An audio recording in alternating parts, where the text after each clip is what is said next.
we're going to flip now, because we've talked a little bit about a couple of local authorities and what we're doing in those areas, local forums. And now we're going to talk about the region. And the slide up there says, why do the regions matter? Well, let me first off, and that's maybe what we're going to answer over the next 20 minutes or so. First off, I should introduce who we are as a region. So who are we as the Eastern region? Well, that's a little picture of us. And there's 11 forums, and they vary vastly in both needs and size. We've got very, very urban areas with large cultural and ethnic mixes in the region. We've also got incredibly large, expansive, beautiful rural areas with much less that sort of cultural and ethnic diversity. We also vary vastly in size. So you've got Little Bedford Borough, which actually has half of a CCG. So we actually share a CCG with Central Bedfordshire. And you've got big old Essex that actually has 5 CCGs in it. So it gives you an idea of the different sizes and scales of organisations we're trying to bring together. And when I became chair, we were having a big debate about, what sort of role we wanted the region to play. And we actually went back to first principles. And there's a quote there, which is, first, have a definitive, clear, practical ideal, a goal, an objective. And that's kind of what we started. We started by asking ourselves, what are the regions for? Anybody know who that quote is from? Shout out. Aristotle. He's sort of Eastern. We're going to claim him as one of ours from the East. And that's kind of what we started out with. We kind of said, we need to be clear what our objectives are. What are we for as a region? What do we want to achieve? And we actually had one of our regional meetings, so we put aside a good hour of it to talk about this, talk about what we're for. And what we came up with was 3 options. We could be there simply as peer-to-peer support, there to help each other on the journey. We could be a representative group that actually faces off against regional bodies in the same way that local forums do against their local bodies. And the third option we put up there was a strategic, what we called a lobby group to set the weather. So, for example, our strategic clinical network of CCGs came together, and only 5 of the 19 had the SEND reforms as one of their top 2 priorities. So we had the conversation about whether we should be lobbying them to actually make sure that SEND was one of the top priorities. So we had the debate as to what we wanted to be. We said, yes, we absolutely want to be a peer-to-peer support group. We said, yes, we definitely want to co-produce at a regional level with those bodies that set policy and the like. We decided we didn't want to be a strategic lobby group, and that was partly that we didn't want to run before we could walk. So that's what we decided we were going to be. And then we went about putting in place the structure, the organisation to support us delivering that. And at that point, I'm going to hand over to Kulwinder, who is, I think, also in a moment of madness, agreed to be my co-chair. Hello, everyone.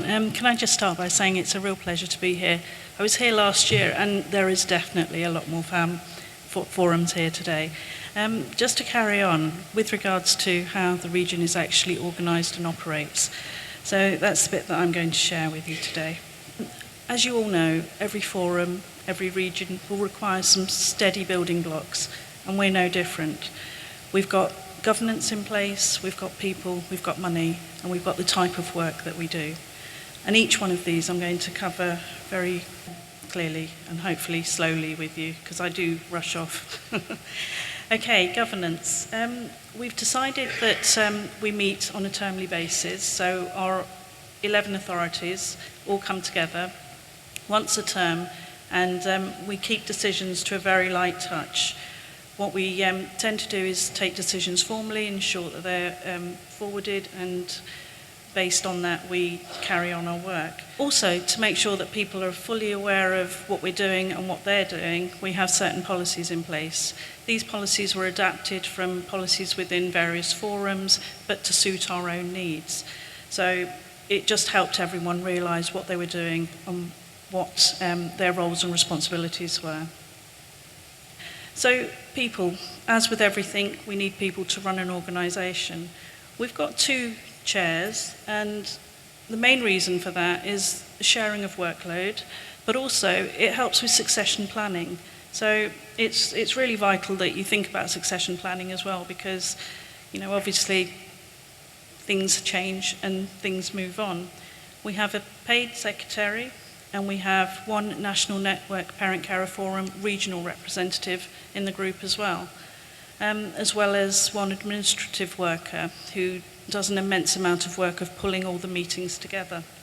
We have our money, which comes in, which I'll talk to you about separately, but just to say that Hertfordshire act as our banker and their treasurer deals with the money that comes in.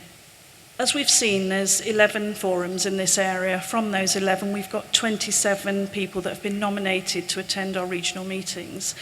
Not all 27 turn up, thankfully, because there's not enough room around the table, but it's good to have more than one person from one forum. And we also have 14 reps. These are people that are specifically geared up to going to regional meetings on behalf of the forum. And once they're there, they feed back. And if you remember seeing the feedback forms, that's what they're for. Okay, so to run an organisation on a regional level, there are inevitably costs involved. So where does the money come from? Well, each of the 11 authorities decided that they were going to contribute a proportion from their own budgets. So we have a core pooled pot. We also applied to Contact a Family for a discretionary grant, and we were successful in that. And in addition to that, we've got funding from the peer network. Now, all of that money goes towards helping support our reps to attend meetings, because as you've seen, the geographical scope of the area is quite vast. So travelling expenses are paid from that pot of money, the secretary's time and efforts paid from that pot of money, and also obviously venue costs. So that's basically where the money's used and how it's come about. And the sorts of work that we're involved in, this is just an example of 1 month's meetings. From that, you'll see a substantial amount of meetings to do with health. This isn't the only area. We hope to venture out in other areas sometime in the future, but at the moment, this is our core input, if you like, on a regional level. Some forums do have pathways, and the pathways are actually the really important aspects of those meetings, because it's the pathways that will make decisions, and it's at those meetings that we really need parental voice. Being part of a regional involvement enables you to have that overview of what's happening in different authorities, but more importantly, it actually, as an individual forum, empowers you when you're in your own local meetings and you're sitting there and saying, well, actually, this is what's happening at a regional level. How about you rethinking that part of whatever it is that you're negotiating at the table at a local level? So it actually enforces and supports your wider aims as well. So yeah, those are the lists of meetings in a nutshell. Quite a few strategic level ones, and 4 peer network ones, and obviously 1 regional one, and that was just September. I hope that just gives you an overview of the sort of work that Forum's doing as a regional organisation. Hello, I'm Sarah Vise. I'm based in Hertfordshire County Council, and I'm also seconded over to Suffolk County Council at the moment, and I'm also the peer network lead for the East of England. I've had various roles on working on the SEND reforms, and it's a real privilege to be able to come along today and speak to you and share the experiences of the peer network as we deliver the reforms over this academic year 2015-16. One of the things that I immediately felt passionate about when I walked in this morning was just the atmosphere and the positive feeling you get when you walk in and meet all of you, that we're all on this journey. And I'd just like to share with you where we've got to in the East of England. So there are 9 peer network leads across England, and there was the opportunity for us to bid for the role that I'm now in and deliver a development plan across the East of England in order that all parents and carers, professionals, practitioners and partners could actually grow in confidence and capability to deliver the SEND reforms, and that's both pre-16 and right up to 25. And I think it's been really interesting this morning hearing the feedback from families about, the aspects to do with transition, and those, the menu of options at that age are huge. And within the East of England work, we are actually also focusing on developing the preparing for adulthood outcomes. So the key network approach, one of the first messages I'd just really like to share with you is that it is very much when we organise our events across the region, that they are very much being co-produced and co-developed so that they meet the needs of all of us. And we did that through surveying parents and carers and the local authorities and health and social care, so that we got a list of priorities for the events that was one that everyone could identify with. And for every event that we run, we've made sure that within the budget that we have the funding and promote and ensure we have parent-carer representatives at every event. That was a fundamental thing that we worked as a region with Marunal and Kulwinda to make sure we had that as one of our chief priorities. And of course, from a parent-carer perspective, that is enriching those events, because it means that we're getting genuine co-production and co-understanding, but equally it gives parents and indeed young people with SEND the opportunity to develop their own leadership skills. So the difference that parents make is quite significant with this delivery programme that we've got going in the East of England. We want to make sure that we are delivering what families want, as I say. And moving on to the next slide, these are examples of the types of activities that we've held events, or we're planning to hold events on. So only last week, we had an event on how social care contribute to enhancing the quality of education, health and care plans. And we plan to have another event on how that is actually embedded into the work of practitioners and how we upscale that part of the plan, because at the moment I think that's one of the areas where there's the opportunity for improvement. We've also had the transition delivery update take place with the DFE advisor and Mock MacDonald delivering. We've also had a number of key working events, and we've held one quality EHCP workshop event where practitioners and families have come along and looked at the quality of plans that have been produced, anonymised, in order to inform how we can improve the quality of them. And what came out of that was the aspects to do with specificity, and also about what outcomes are and how you get to an outcome and how you link part A to the outcomes. And all of that might seem incredibly simple, but actually converting that into quality is something we're very focused on. And indeed, next Tuesday, we have our next second workshop where we've asked parents and practitioners to come back. We're going to have a couple of spotlight presentations from 3 of the local authorities about what they're doing, and that's both pre-16 and post-16, because we've got to recognise the outcomes are very different as you lead through from age 14 up to 25. So that is about growing the confidence, and we know that we've got parents, carers as representatives who are going to be part of that delivery team. Moving on to one of the highlights of the year, we've started to co-develop our regional conference, which is going to take place in November. When I sent the slides in, we were thinking we were going to call it Making a Difference, because what we wanted to do was, again, a bit like today, reflect where have we got to after a year. We've actually, through our co-production, decided we're going to change the title. It's going to become Achieving Our Ambitions. And that's what we're all signed up to. We're very keen that it focuses on the outcomes and the difference it makes for young people and their families when they get into the PFA period, thinking about supported internships and supported employment.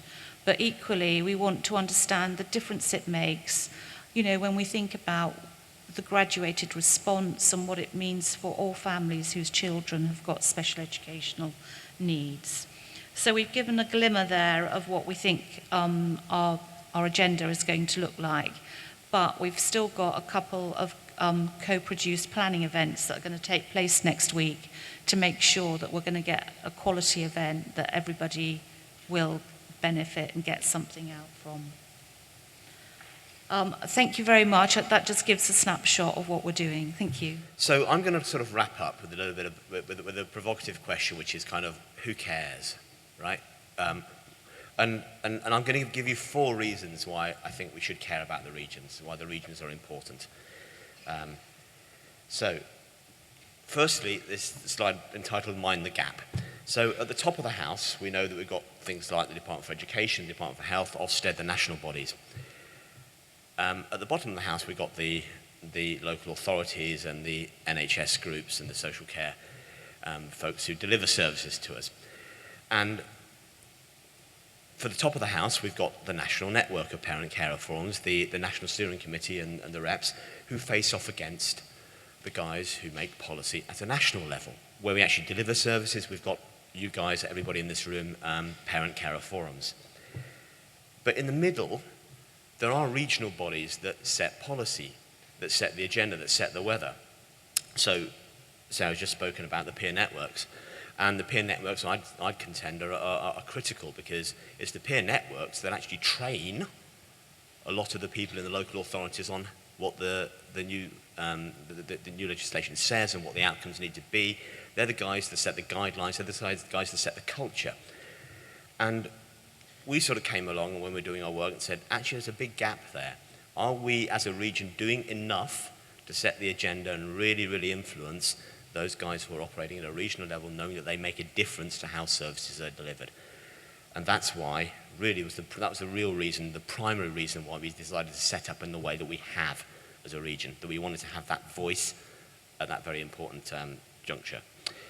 The second reason is why the regions matter is they're all our children, it's peer support. And I'm really, really proud of the way in which we support one another as a region.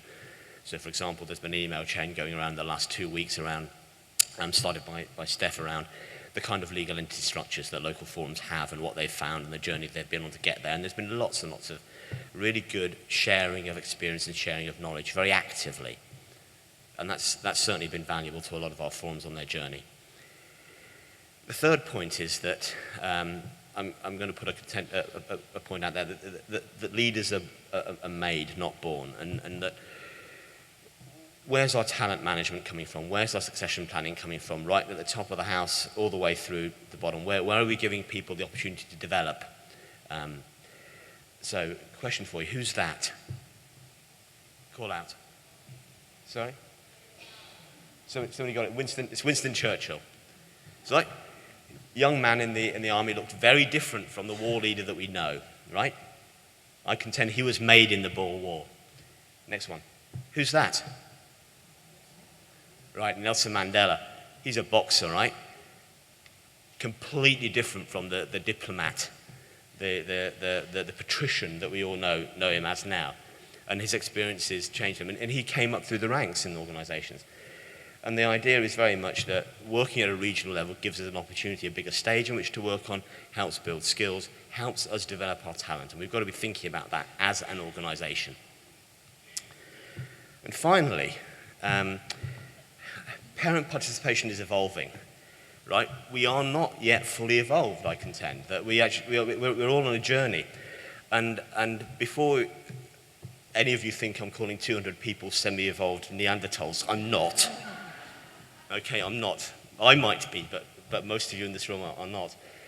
I think we should be incredibly proud of what we've achieved. So this is our second conference, right? Second conference. And to have this many people in a room achieving as much as you are all doing is phenomenal for a fledgling organisation. But we are still a fledgling organisation. And I think as the local forums have evolved, and many forums have been through the same sort of process around thinking through what they want to achieve, what they want to be, the kind of legal entity structure they want to have, how they want to set themselves up, the policies and procedures they want, we're kind of doing that as a region now. And we're just going on the same evolutionary path that you guys have already been on as local forums. And perhaps the answers we've come up with as a region won't work for other regions, but that's fine. But maybe it gives you some food for thought. I think it also gives us some food for thought for what we want to do as a national network as well.